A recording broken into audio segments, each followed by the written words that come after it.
Yes, we got to play happy for our usual guest at this time because he's a jovial son of a... Let's get to the Amateur Sports Report.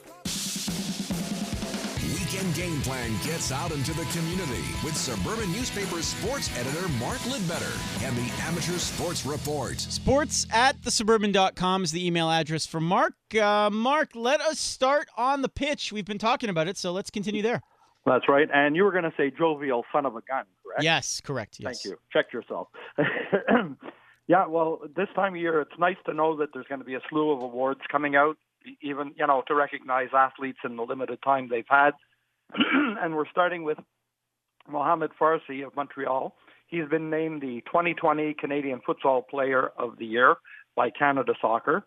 And the former Futsal Canadian Championship winner, who is only 20 years old, made his first 2 international appearances for Canada in a historic away series against Costa Rica.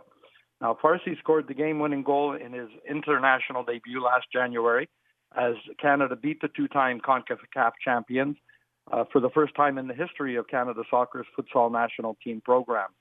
Farsi played in both matches, the 2-1 win and the 2-2 draw, and he was Canada's man of the match in the Friday win. Now, Farsi was expected to be one of Canada's key players for the 2020 CONCACAF futsal championship, but those were postponed because of the COVID-19 pandemic, and the dates haven't been announced yet when it will be played. But in the summer, he joined the soccer side Cavalry FC, there you go, FC, of Calgary in the Canadian Premier League, and he won the league's Best U21 Canadian Player of the Year award. All right. Well, get a grip there, Mark. More soccer. Let's go. More soccer. Well, Canadian soccer fans had their say in this one because they voted Greenfield Park native Maxim Crepeau's diving save against Iceland as the winner of the 2020 All-State Canadian National Team's Good Hands Award. And the save was made in the 76th minute of an international friendly match back on January 15th as part of a series of men's national team matches in California. And with Canada trailing by a goal, Christian Fingobogason received the ball on the left side of Canada's penalty area, struck a hard low shot between the defender's legs, and as the shot appeared destined for the bottom corner, Crepeau swiftly shifted to his right to make an instinctive diving save and to deflect the ball around the post. Now, this is Crepeau's second time winning the award, first time being in 2016. And Allstate will present him with the Good Hands Award at a future national team home match when we can get one here. Yeah, one day. All right, Mark, always love anything attached to Jean Béliveau. Well, on the 6th anniversary of the passing of a Hockey Hall of Fame legend, the recipients of McGill University Jean Béliveau Athletic Awards for 2020 were announced last week. And the bursaries recognize outstanding McGill student athletes for leadership in the community, and they get a medallion accompanied by a bursary which ranges between $2,500 to $6,000. Now, among the recipients were swimmer Daphne Danieluk from RDP and Montreal's Maria Guida, an artistic swimmer. Now, Danieluk was named as both Rookie and Athlete of the Year at McGill last season. A 22-year-old sophomore, she's majoring in anatomy and cellular biology.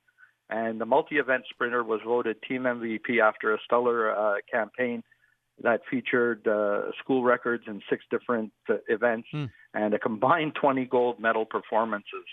She was named to the U Sports Female Rookie of the Year.